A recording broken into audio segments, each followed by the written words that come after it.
Okay. Yeah, I like the cow type of meditation body. Just joking. You know, for me, I'm a very lazy person. Terrible lazy person. You know, I easily get distracted. So all my daily, prayers, commitments, also daily short meditation, everything I do in the bed, most comfortable. Everything I do. So I'm not encouraging, all of you, if you put effort to do properly, please do so. I'm not influencing you to do my way. I'm just sharing with you what works with me. I try to, like drink less water at night so that in the morning when I wake up, I don't have to rush to toilet. Because even just to go to toilet, your full concentration is already, kind of loaded with this, even subtle distractions, So I try to do any form of meditation, and including my sadhana, the moment that I just, awake from sleep, the moment I have that very simple awareness of, simple clarity, that's it, without the busy mind, and also physically also, because when you wake up from a good sleep, it's very comfortable, very, well rested, the basis, the body, So I don't bother about like preparing, brushing, wearing, clothes and sitting posture, it doesn't really work with me. I tried, but it doesn't really work. When I'm with my guru, will never let you do such kind of practice. You have to do properly. So for a long time, for me, like somehow, but then when I got the freedom to be alone, then I try to be lazy, so I utilize the laziness into my meditation session.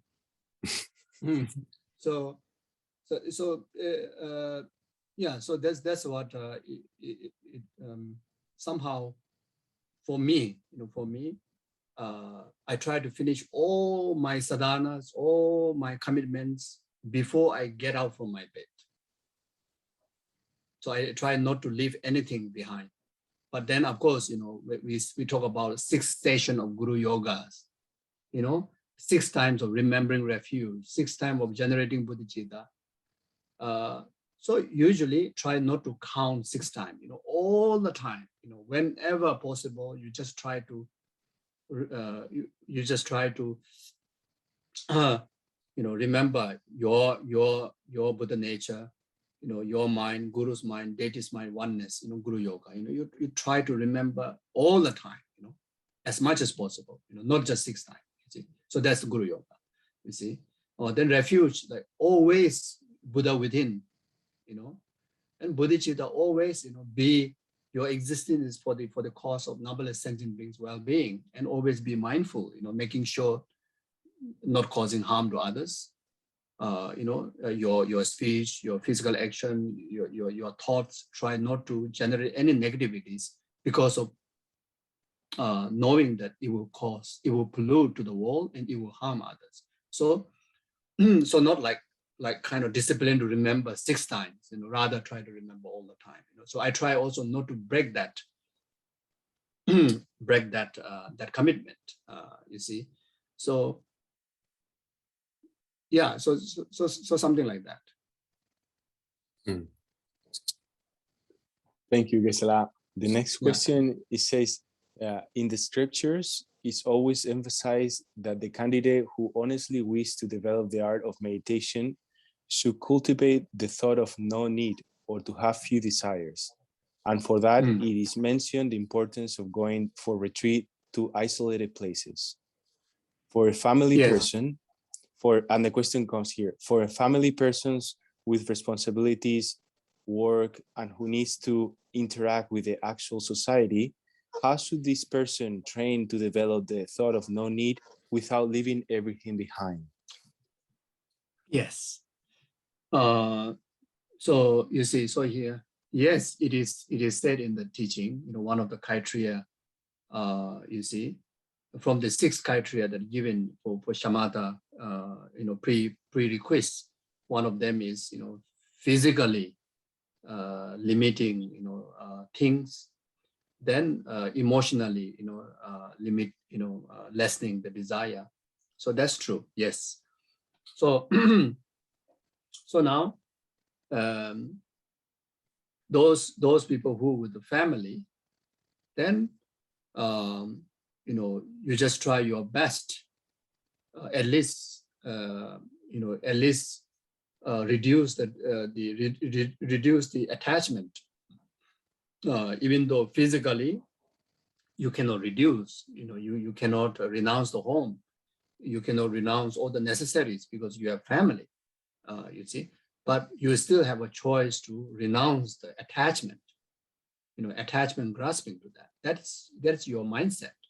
You can have entire world, but you can have without attachment grasping, isn't it? You see, so at least you can do that, so still you can practice, even though one criteria that you're unable to do it, but then why not that you take the circumstances to make it your renunciation on the attachment grasping even more stronger. So that way, almost as equal as you have nothing. Even though you have everything, but as equal as you have nothing. But even though you go to cave without any object, but your heart is still not fully renounced from the desirous attachment, grasping, as equal you have many things.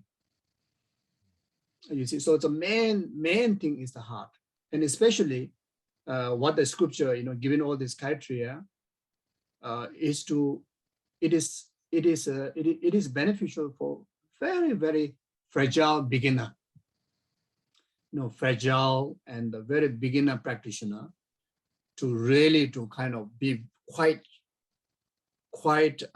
harsh and quite drastic in order to kind of really kind of separate you from the bondage.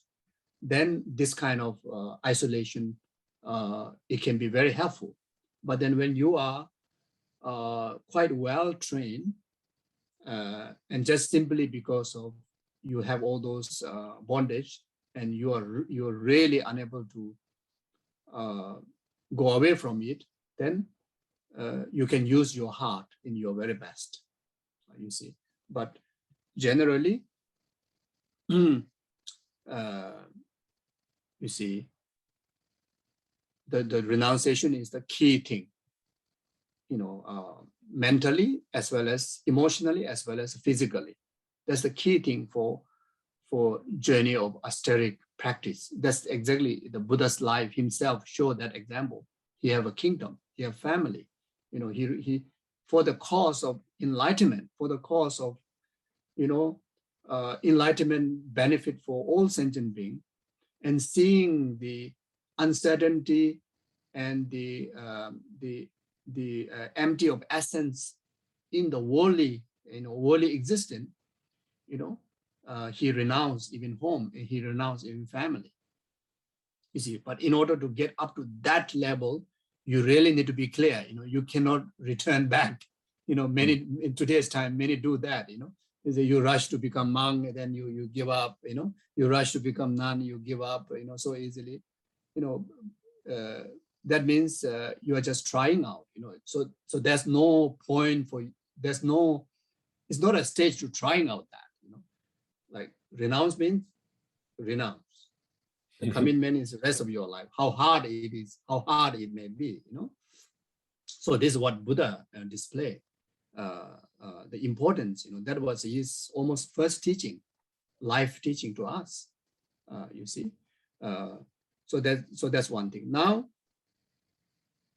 for the advanced practitioner, like when you reach to a level of Tantra, if you reach the level of, high Bodhisattva level, then all the messy thing in our universe are conditioned to condition for your practice. It can be, if your practice is strong enough. But for beginner, our messy worldly lifestyle is an obstacle, honestly speaking. So that's why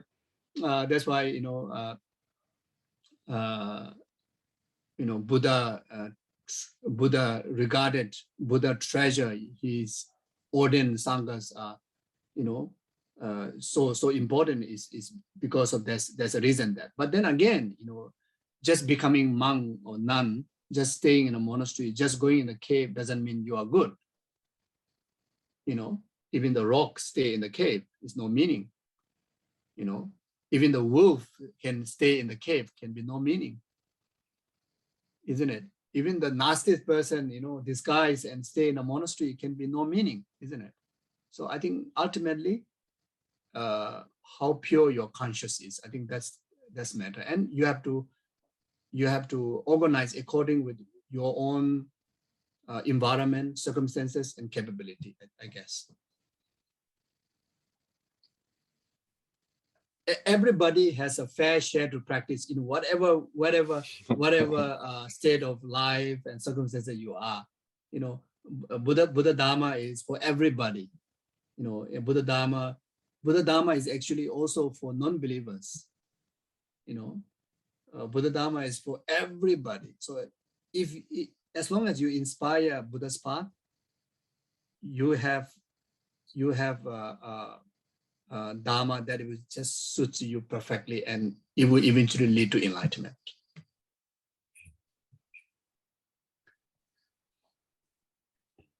Okay.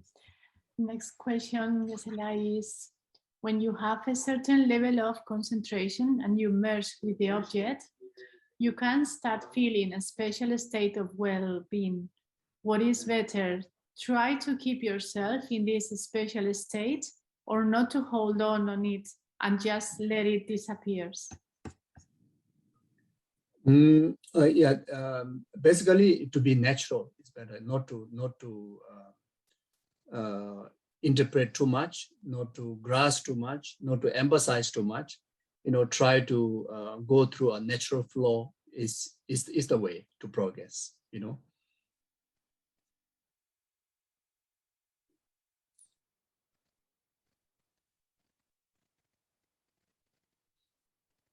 And also outwardly, as a practitioner in any level, outwardly try to remain humble. How high realization you reach, you try to remain humble. You try to remain normal. Even you achieve the siddhi as a Buddha, or siddhi as Arya. So that's also one of the important thing. You see. The more realization you gain, the more bossy you become, then maybe the realization is not true one, Okay. Then another also, whatever aspect of a practitioner's life, delusion is always bad. Delusions, negativities, always is wrong.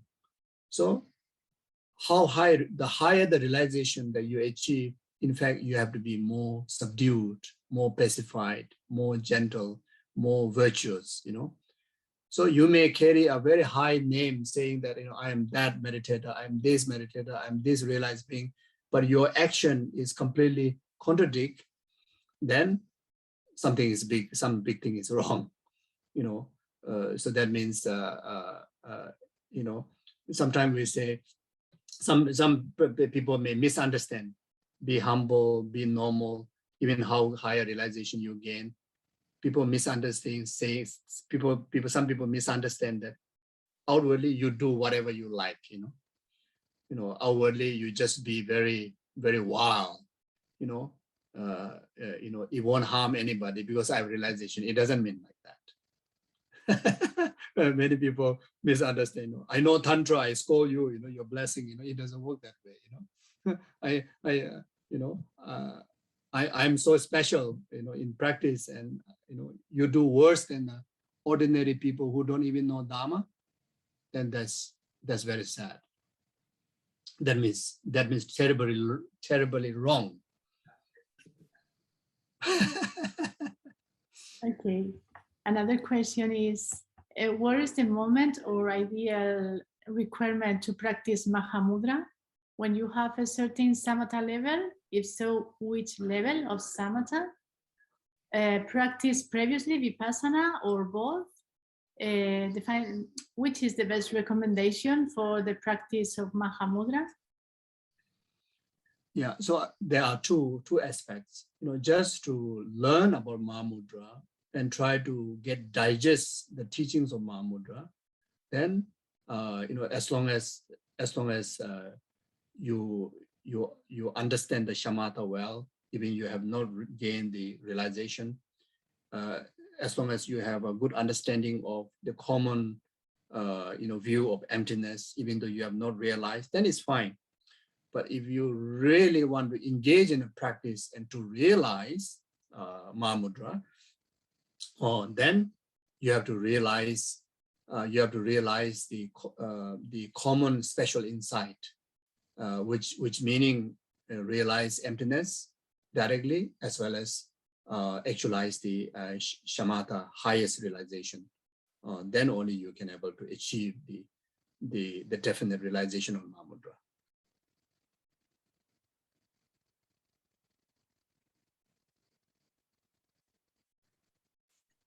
Alejandro, do you have another questions? Perdón.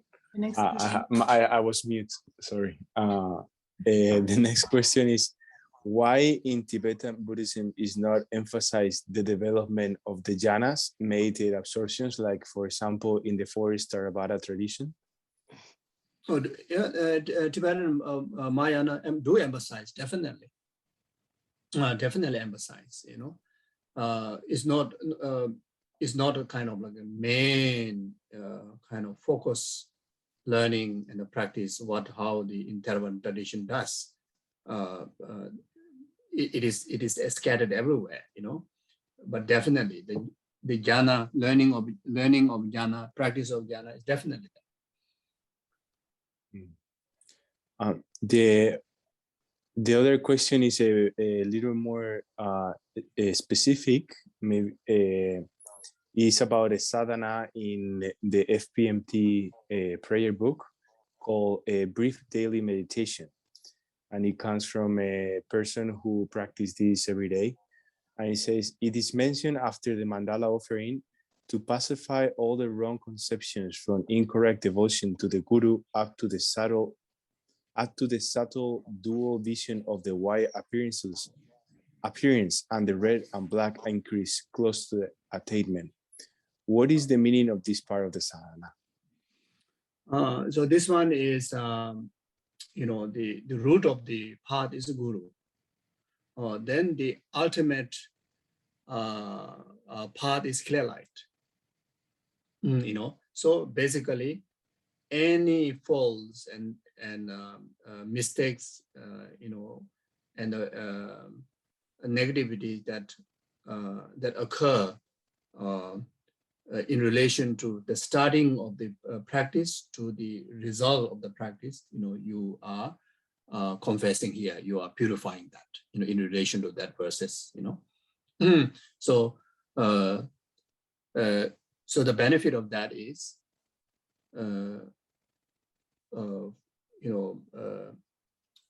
your root of the path will be stainless, pure, and that continue until even at the resultant stage, there won't be any obstacles to actualize the full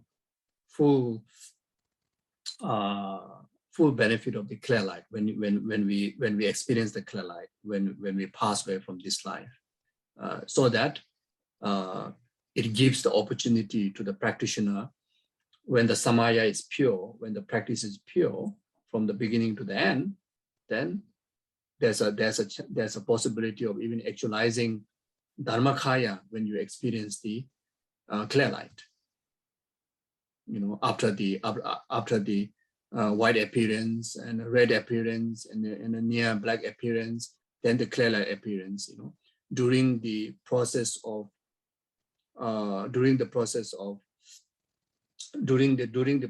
using all the accumulated imprint in your subconscious, you know, subtle consciousness, which usually manifests when we go through the white appearance, red appearance, near black appearance, and the clear light appearance. And when we experience the clear light mind, you are utilizing the subtlest of the most subtlest state of the mind, where you carry all the virtues imprint that you accumulated from beginningless lifetime. You can able to utilize completely, and most of all, you may even able to utilize to actualize the Dharmakaya. Means you enlighten that, you know, right there, you know, if not at least to realize emptiness there, because the clear light experience is exactly experience of emptiness, voidness of any bondage, and the vastness, the empty vastness. You see, or in another experience is that the free of any form of bondage is, you know, experienced in the experience of bliss, because there's nothing is kind of dominating you, you know, holding you, you know, bondage to you. You know? Then that experience you experience in the sense of vastness, emptiness. So that is the natural experience of clear light. If you have trained well through like study, contemplation, meditation, you know, all the stages of the Dharma, including Tantra, generation stage, completion stage, then, you know, including, of course, you know, the on emptiness. Then when you experience that natural experience of clear light, you understand that in fact, this is emptiness experience, you know, not like kind of, you are lost in the empty, you're lost in the equator, you know, you in fact like kind of, oh, I see the emptiness, the voidness that I've studied, that I've learned, that I meditate. This is it.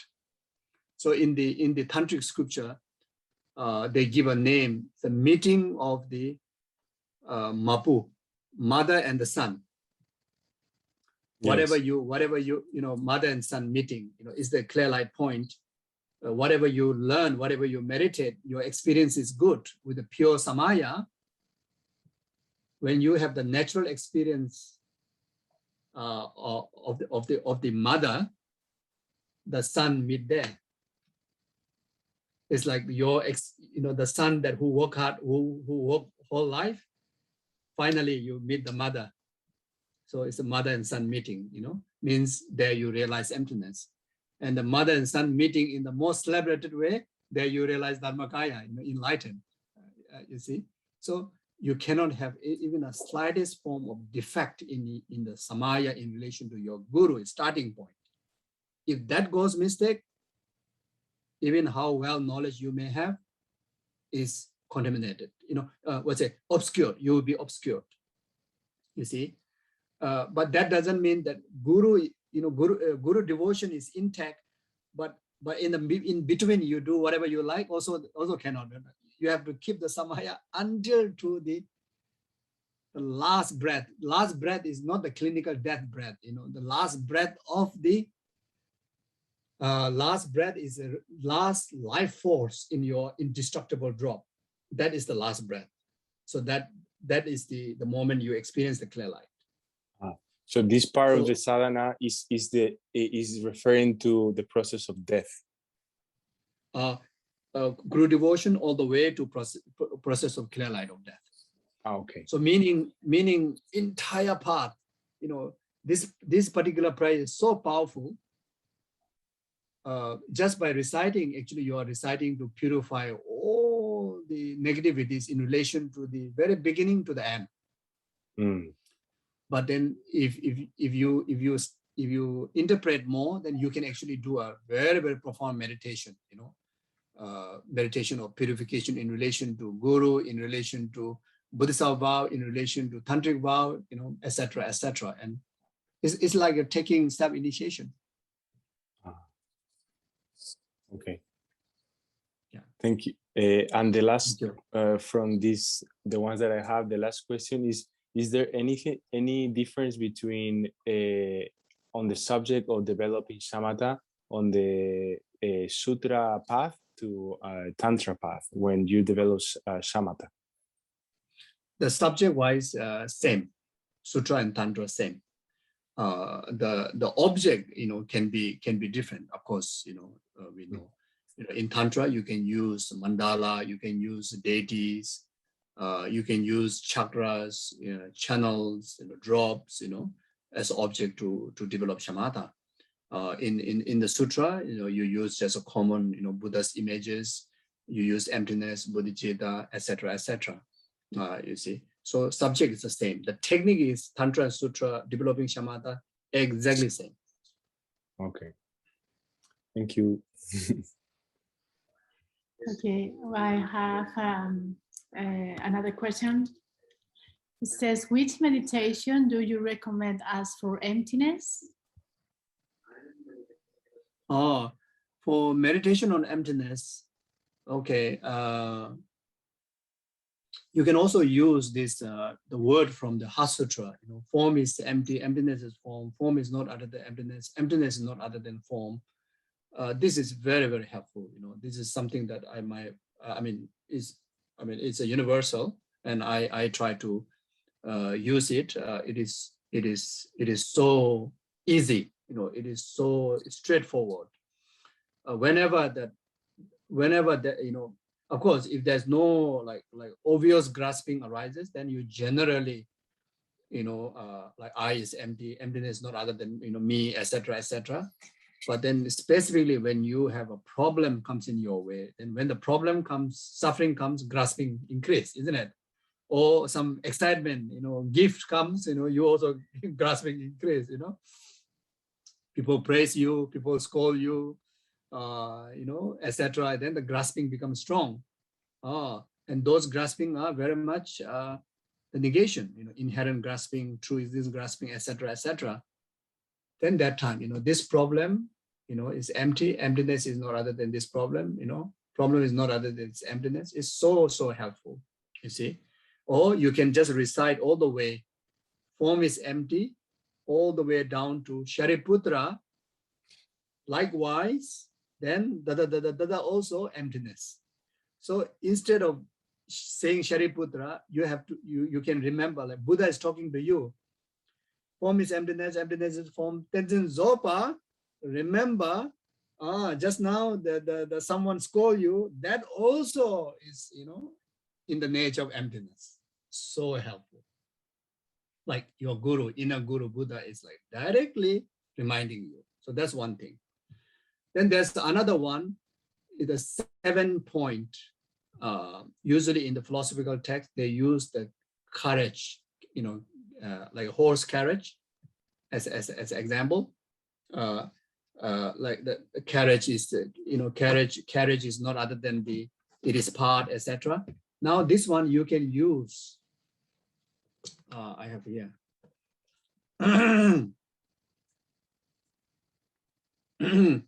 So there's a 7-point. One is like, you know, you analyze like this. Whether me is one with my aggregates. First one. Whether me is different from my aggregates. 2. Whether me possess in my aggregates. Whether my aggregates dependent upon me. Whether me, that which is dependent upon my aggregates. Whether me is a mere collection of my aggregates. Whether me is merely is the name. So this is 7 analysis. Usually they use carriage. This is very helpful, you know. This is like meditation. You can analyze one by one. So then it come to a position, like what the Nagarjuna said in the Precious Garland, the person is not earth, not water, not fire, not wind, not space, not consciousness, not all of them. Other than that, there's no person. You see? So you can use, me is not earth, etc., etc. Therefore, there's no I. And especially it's so helpful when the problem comes in our way. When the problem comes in our way, because the problem is my problem, my suffering. You see, so you can use these quotations to reflect. Then immediately it's kind of like eating Panadol, to a severe headache, eating a 2-dose Panadol, quickly subside yourself. It's so helpful. You see.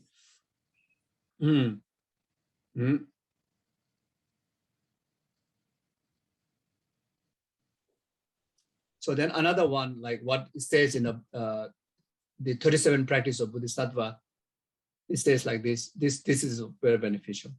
The various sufferings or the problems are like a sun, dear son, dying in the dream. It's like that. Holding hallucinated appearance as a true makes you suffer, makes you weary. So therefore, you meet disharmonious condition. Because of that, you meet disharmonious condition. So whenever you meet the disharmonious condition, looking at them as a hallucination, whenever problem comes in our way, interpret them as a hallucination, like a suffering of the sun dying in the dream. If we cultivate like that, this is what Bodhisattva does. That's why they say this is the practice of Bodhisattva. So these are. So now I forgot the question. I was distracted. For sure. With meditation, do you recommend us for emptiness? Oh yeah, I think this is. I think it's okay.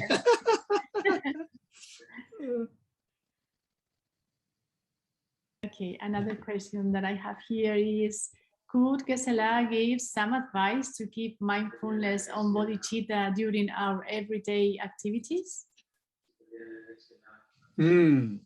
So mindfulness on bodhicitta. So you see, whenever your day-to-day activities interpret in any of the 6 perfection, practice of 6 perfection, or all the perfection in one, or in the practice of love, unconditional love, compassion, empathy, service, kindness. So all these are, as long as your mind is occupied, one of them, you are in the cultivation, you are in the mindfulness of bodhicitta. Let's say when you cook a dinner, when you cook a special Spanish dinner that we had in Fernando's house. A special dinner, you see. So you cook with sense of how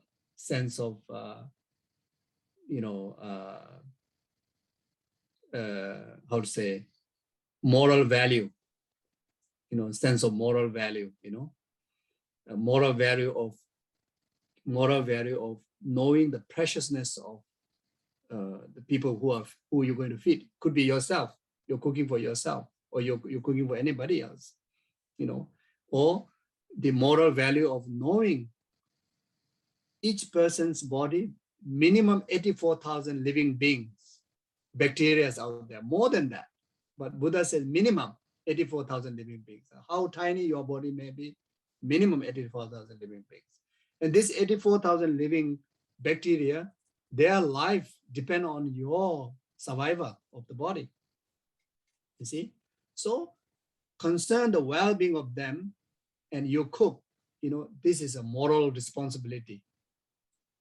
You see, then generosity, be generous in, cooking as delicious as possible, as a nice look as possible, as yummy as possible. Then, of course, you need a lot of patience while cooking, a lot of patience, especially you need to cut onion. Oh, you need a lot of patience, it's very spicy.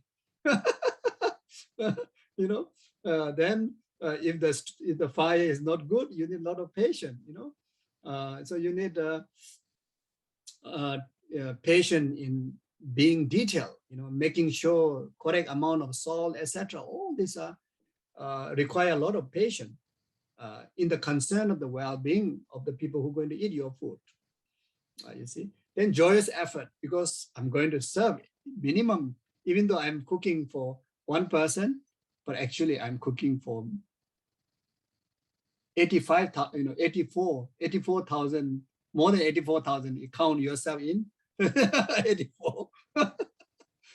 So many living beings. You see, then not only that, you wish, especially the person that you are feeding is working for the well-being of others by practicing Dharma, by doing charitable works, or doing retreats, whatever.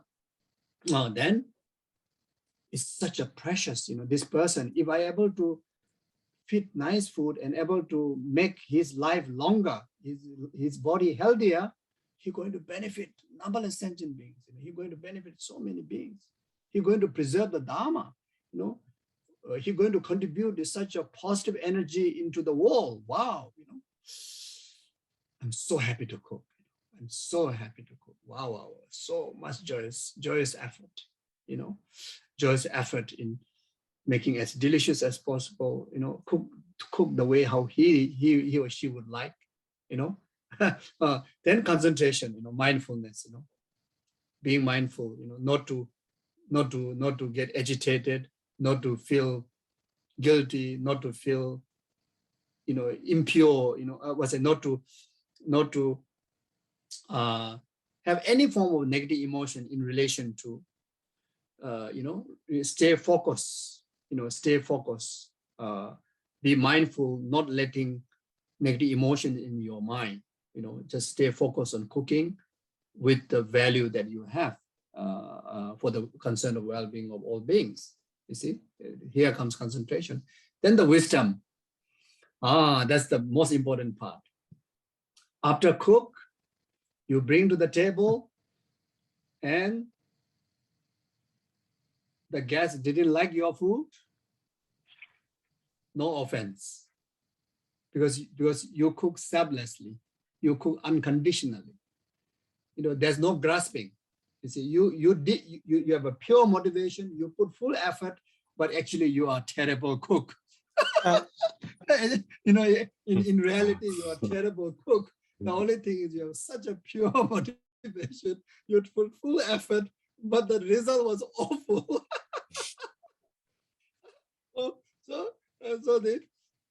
So somehow the guests also, not considerate, immediately throw right on your face. They say, this is awful. But no offense. Still bliss. I've done my best. This is the best. I have no regret. I rejoice. At least I cook. So then, if you are eating, you thought, wow, I put so much effort, but then, somehow you don't like it. You don't feel awful. I will still eat it. I won't waste it, because 84,000 living beings are also eating, also benefiting, without complaint, you see, because there's no grasping, you see. If people praise you, you say, wow, your cooking is so delicious. You are the best cook. There's no ego. So humble, still offer service, so humble, because there's no grasping. So this is a wisdom, you see. So this is the Bodhisattva's way. So this is how, if you're able to be in the practice of the 6 paramita, then you are in the in action of the practice of the Bodhisattvas. You see, you are in the Bodhisattva's conduct. You see, when you are in Bodhisattva's conduct means you are inseparable from bodhicitta. So I would interpret. So you can use that to anything we do. Anything we do, gardening, traveling, going for holiday, swimming, hiking, talking, coffee, time together, everything you can make meaningful. You know, going to sleep, you go to sleep with the sixth perfection, you wake up with sixth perfection, you know, you make coffee with the sixth perfection, you chit chat with the sixth perfection, you know, you shower with the sixth perfection, everything can turn into sixth perfection, see? So the amazing part is, sixth practice, you know, living in the practice of sixth perfection,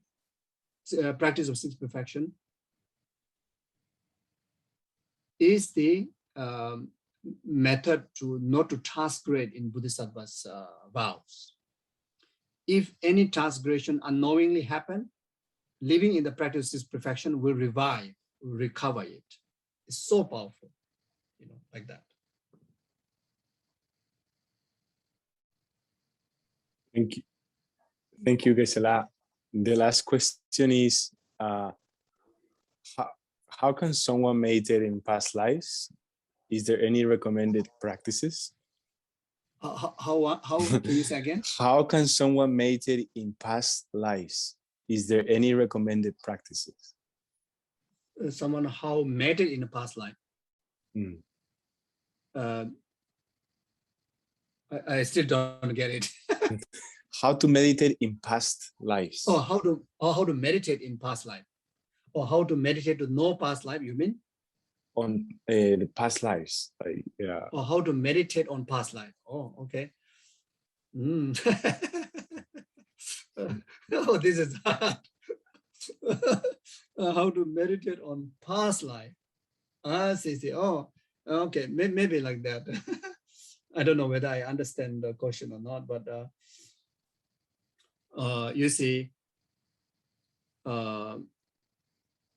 meditating on the past life, very much, whenever you meditate on the, you know, the cause and effect in relation to life, karmic law, cause and effect in relation to life. Then from there, then we can able to, you know, trace back our continuum of the past, you see, because the fact is, just having the present life's condition, like father, mother's substance, is not sufficient to form a life. It's not sufficient to form a human, you know, not sufficient to form a being. You know, in order to form a being, you need a third element, and that element is consciousness. You see, then the consciousness, when you trace back, you have to trace back the last moment of the consciousness of the previous life. Last moment of the consciousness of the previous life is the direct cause of the first moment of the consciousness of the present life, the baby that just conceived in the womb.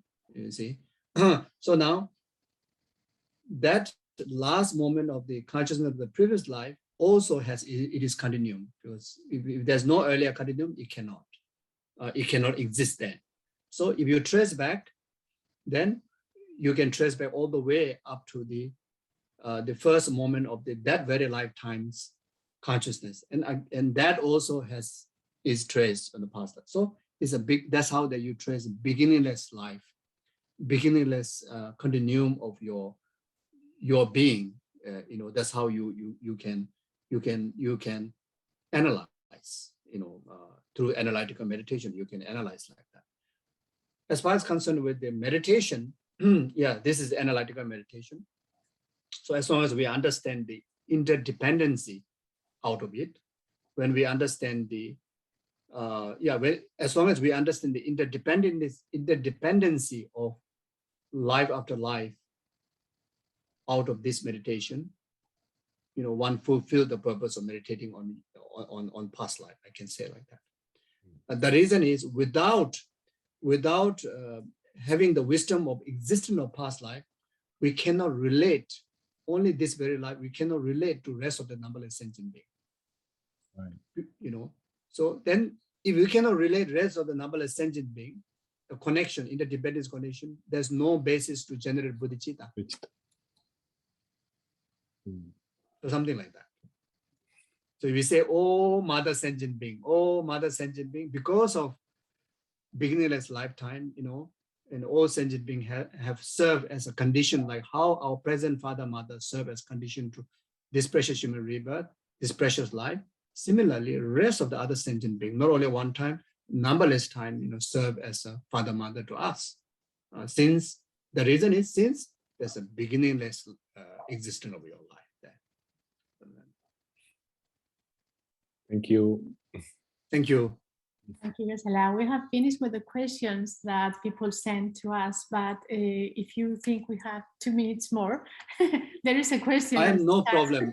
My only concern, if any of you are tired, you know, so if any of you are tired, you can rest. For me, no problem. Okay. There is just one question in the chat, and we finish if you think. Yeah. Irene says, I was able to keep a daily practice for a few years, and I was very happy with it. But due to health issues, I have lost the consistency, and now I have problems to follow a daily practice again. Any advice to regain the meditation habit after losing it? Yeah, so I would share this one, the advice that His Holiness gave a long time ago, and he sometimes do express. So this particular advice, I remember that during one of the teaching event in the Lower Tantric College by His Holiness Dalai Lama, saying that the sadhana practices, our daily dharma practices, is like a food for our inner immune system, our mental immune system, like the food to bring immune system to our body. Similar, our practices are like an immune system to our mind.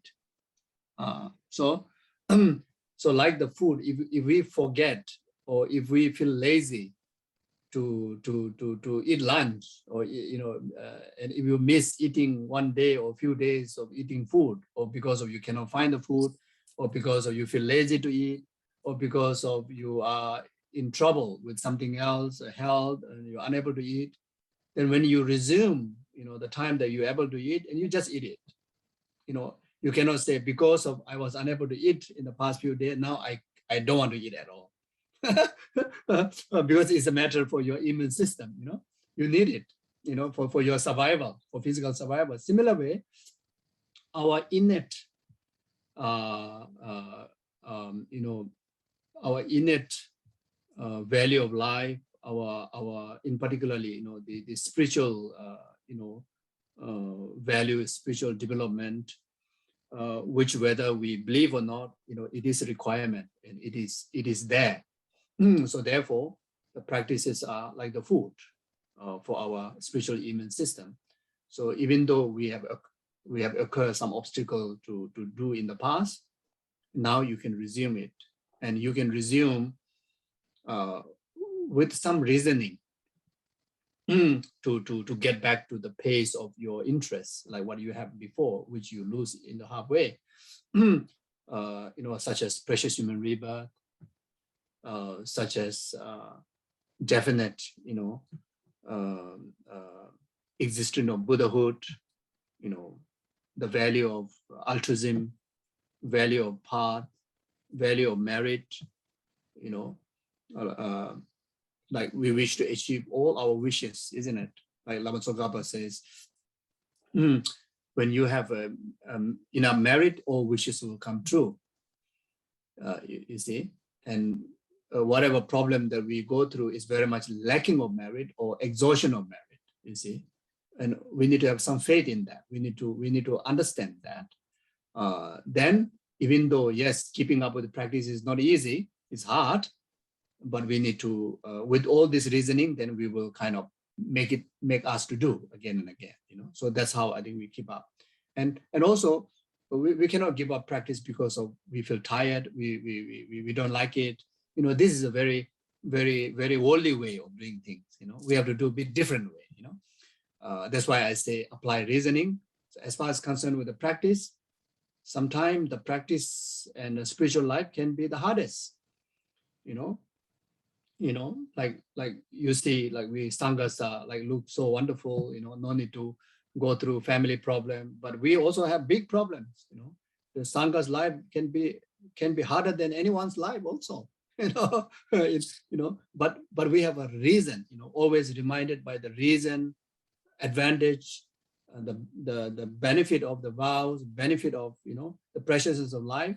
Then even how hard it is, you know, we keep the vow and we keep going.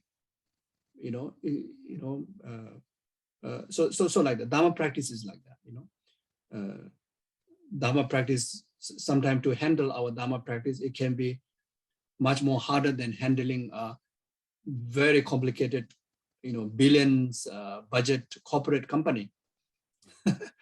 You know, can be much more harder, much more complex than that. But there's the essence, you know, how hard it is. And especially when the Dharma practice, when the journey of our spiritual life, the harder, the more the greater purification. That's how we understand. The harder, the more the effort, the greater the opportunity to accumulate, greater the merit. So actually the harder things comes in our way, it's like, wow, yummy, you know, it is like wonderful. If it is so comfortable, then it's like, you know, something, you know, it's no different than samsara, you know, like just space out, you know, hang around in the shopping mall, climb the mountain, you know, dive in the sea, you know, cigarette, you know, and get drunk, you know, then, you know, quite okay, isn't it? You know, pass the day quite easy, isn't it? Oh, when you start to practice Dharma, oh, the gray hair will grow faster when you practice Dharma than just staying in samsara. You know, oh, the energy of your concentration, the energy of your wisdom, or the discipline, or the restrictions, oh, unbelievable, you know, numberless times more than any of the work that we do in our ordinary life, you see. But because of the reason, because of the advantage, because of the meaning, wow, the more the burden comes in your way, it's like meeting a wish-fulfilling jam.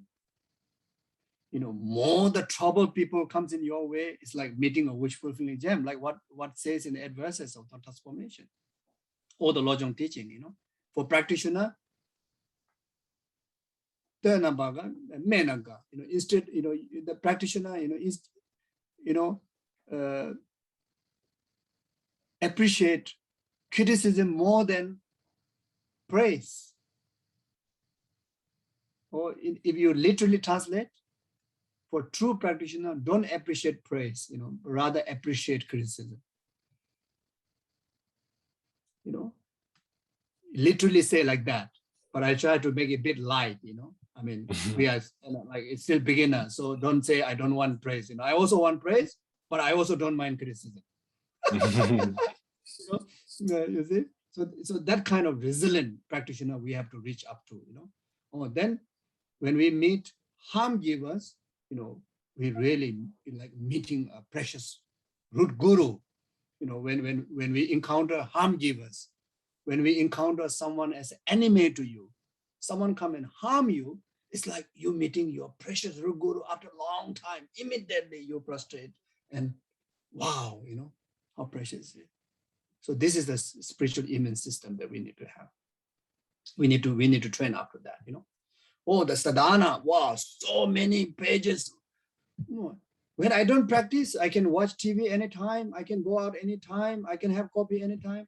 But after I meet Buddhism, especially after I practice Sutra and Tantra and the Vinaya, well, I need to take care of my vows, I need to take care of my sadhana, I need to take care of, you know, this and that. All my freedom stolen. We may think like that, but it's no, you see.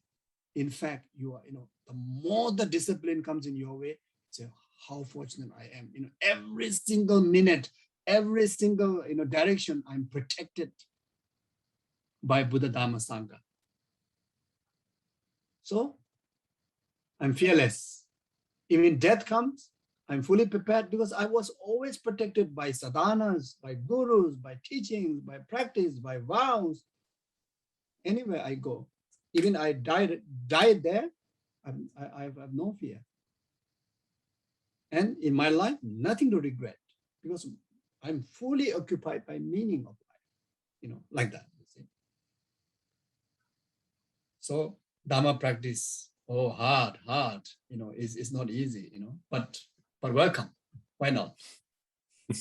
So when we practice Dhamma, many beginner may expect after practice Dhamma, life suddenly become like flowery, shining, everything become easy. No, not necessary.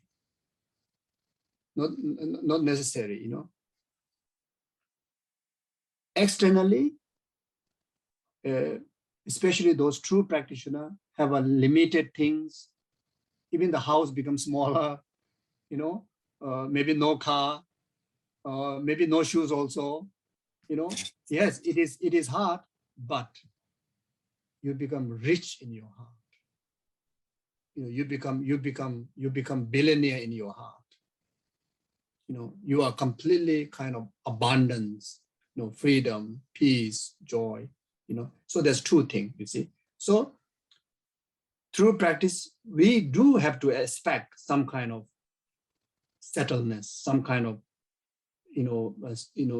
the development of the spirit, the immune system. We have to expect that. But externally, we cannot expect that things will go better. Sometimes when you practice purer, the Maras are even more jealous about you. That's why in many spiritual practitioners' life, when they start to, in their pace of life, they do specific certain kind of, retreat or certain kind of practices. Even death could occur, and the energy overwhelm, they may get into big troubles. It also happens like that. You can trace back to the history of Kadamba masters, the 80 Masidas. When you read, their biographies, it's like the clashes of the pure energy and the negative energy. Even Buddha, when Buddha was in the palace, he was the most cared person. He was like kind of like a, like a precious diamond in the palace, well protected. When he come out from the palace, and especially when he was actualizing, when he was gaining enlightenment, the great force of Mara came to destroy his samadhi. Even in the picture, the 12 digits of Buddha's picture, when the enlightenment, the drawing got so many Maras around. And during the 6 years of meditation, so many different kind of Maras appear in so many different forms, because his purity in the practice is getting greater and greater, then the Maras are overwhelmed. So that's why as a practitioner, we need to know very well, we need to be very clear. When we practice, obstacle comes in our way, there's a saying, the blessing comes in our way. We cannot regard as an obstacle coming in our way. Blessing, sign of a practice, success of practice is coming in our way. Then you become like the cross vaja, immovable, undestructible. Then no one, spirit, human, non-human, no one can destroy your journey to the enlightenment. You see, so otherwise, so easy, like for us, sometimes, we need to choose to attend Dharma class or to attend a beer party. if I'm in that position, I most likely would choose beer party than the Dharma class. This is me. This is very fragile practitioner. And how to gain enlightenment, how to gain realization. Why? Because the beer party is fun, it's so nice, feels so good, you know. Dharma class, blah, blah, blah, blah, blah, blah, blah, blah, blah, so long hour, you know, so stressful, you know, you know, no fun, you know, you see? So from here, I can see like that. Oh, anyway, so better don't talk too much. There is no more questions. I think we finished with the simultaneous translation, so we can stay in the same channel. Okay, thank you very much. We are all together now. Okay, so everyone happy and you're happy to stop here? ¿Todos felices? ¿Lo dejamos aquí entonces? Sí, Geshe-la, muchísimas gracias. Yes, Geshe-la, thank you very much. Thank you very much, Geshe-la. Yeah, so we can conclude with the short dedication. Podemos acabar con una breve dedicación. So without any doubt, you know, the session becomes so meritorious, collects so much virtues and merit because of everyone, you know, come with the sense of pure heart, you know, in the interest of Dharma. So therefore, and most of all, at the beginning, we set up altruistic motivation. So therefore, we accumulate abundance of merit. So may this virtues and merit collectively accumulated, as well as those merit and virtue, you know, individually accumulated, as well as virtue and merit of the past, present, future Buddhas. We dedicate that for the well-being of numberless sentient beings, you know, from temporary happiness up to the ultimate happiness of enlightenment.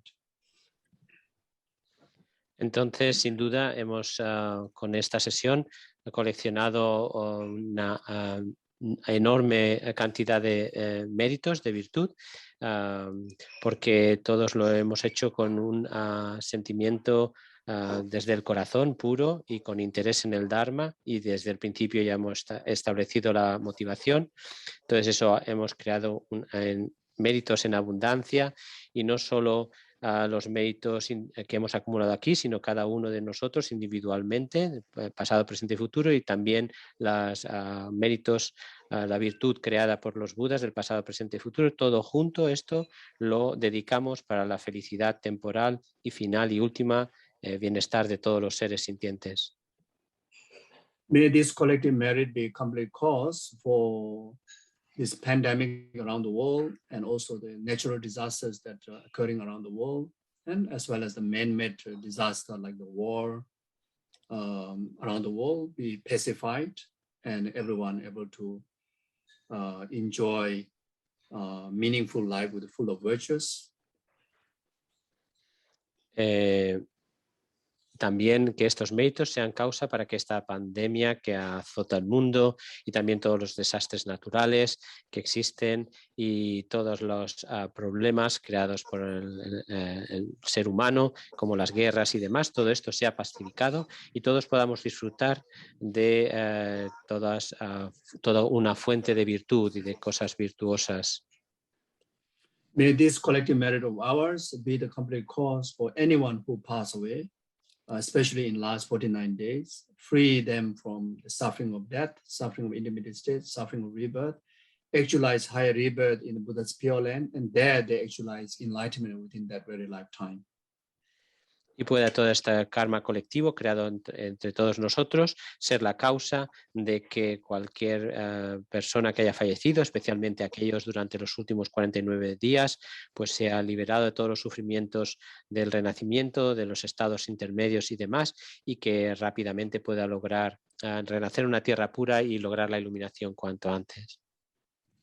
May this collective merit be complete cause for all the world leaders, leaders of organizations, leaders of the family, and yourself who lead your life, be free from negative emotions like such as loneliness, depression, anger, attachment, grasping, and filled with the full of wisdom of selfless, attitude of loving kindness, compassion, so that anyone under their leadership can able to enjoy only virtues and happiness.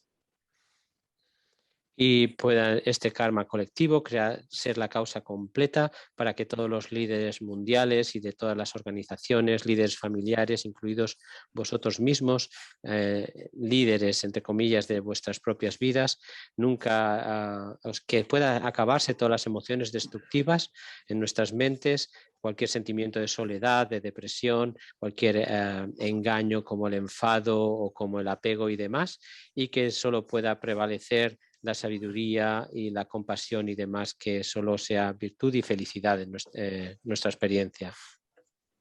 May this collective merit be complete cause all the good people, like beneficial people, like His Holiness the Dalai Lama, Kyabje Lama Supa Rinpoche, all your spiritual gurus, and all the out there who are source of peace and happiness of the sentient being and the world, and yourself and your family members always enjoy perfect health, long life, and fulfill all your aspirations accordingly.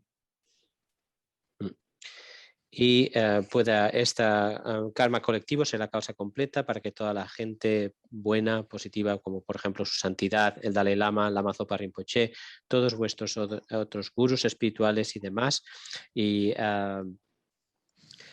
tengan, y también vosotros y vuestras familias, los miembros de vuestras familias y demás, toda la gente buena en general en el mundo, tener una larga vida y salud y demás, y todas sus aspiraciones correctas ser satisfechas inmediatamente. May this collection of merit of ours be the complete cause for all the virtuous institutions like monasteries and nunneries and all the Dharma centers, and especially the organizing center, Nagarjuna Madrid, and all the centers in Spain and the Europe, like such as Israel, etc. All the centers, the study groups, and all the projects. Free from all the inner outer secret obstacles and actualize all the conducive condition to preserve the Dharma, preserve the virtue and Dharma in most extensive learning, and as well as actualizing realization on the stages of path accordingly. Y también pueda este karma colectivo creado ser la causa completa para que todos los monasterios, todas las organizaciones, instituciones como monasterios, conventos, demás, todos los centros de Dharma, en especial, por ejemplo, el Centro Nagarjuna de Madrid y todos los centros de España y todos los en Europa o, por ejemplo, en Israel, todos estos todos los grupos de estudio o proyectos están libres de cualquier obstáculo externo, interno o secreto, y que puedan aglutinar todas las condiciones necesarias para ofrecer el Dharma de una manera extensa y ofrecer la posibilidad de seguir todas las etapas del camino. Then understand that ourselves and the merit that we accumulated and the purpose that we dedicate all lies in the nature of emptiness, dependent arising. So since it lies in the nature of emptiness, therefore, whatever merit that we dedicate, whatever merit that we accumulate, nothing will be wasted.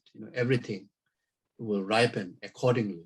So have faith in dependent arising, have understanding in dependent arising. So with that, then, we conclude this session with the sense of rejoicement, a sense of joy and inspiration for, sustain our practice in future.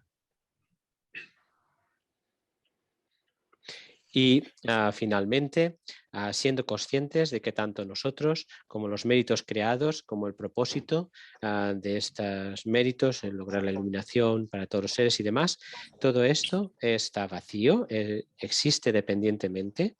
lo que significa, en definitiva, que siendo vacío, nada se pierde. Todos estos méritos madurarán convenientemente.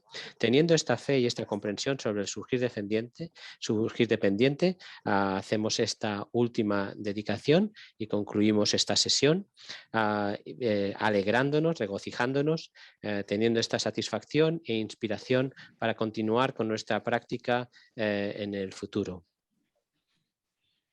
Okay, thank you very much. Thank you, Rafala. Muchas gracias. Thank you, Muchas gracias a everybody. todos. Thank you so much. Gracias. And take care.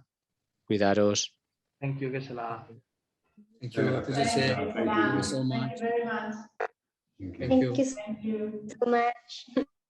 you. Thank you. so much. Thank you very much. Take care. Bye-bye. Bye. Bye. Sí.